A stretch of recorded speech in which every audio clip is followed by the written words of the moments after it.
చోటు ఇయ్యనొల్లకపోయి దేవుణ్ణిగా ఆరాధన చేయలేకపోయారంట వాళ్ళు.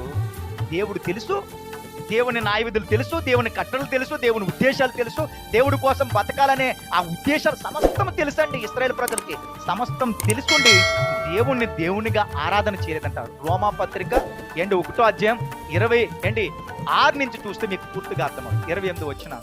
అందుకనే దుష్ట మనసుకి, దుష్టత్వానికి అప్పగించాడంట దేవుడు.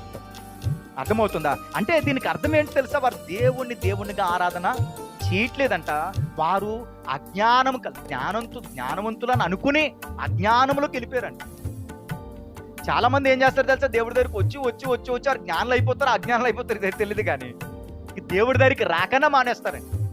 వాళ్ళకి అన్నీ తెలిసిపోయి కాబట్టి దేవుడితో పని లేదు. అన్నీ తెలిసిపోవడానికి మనం ఇంకా తెలుసుకోవాల్సిందే. సైంటిస్టులకి ఎప్పటికీ అర్థం కాదు, సృష్టి వాళ్ళకి అర్థం కాదు.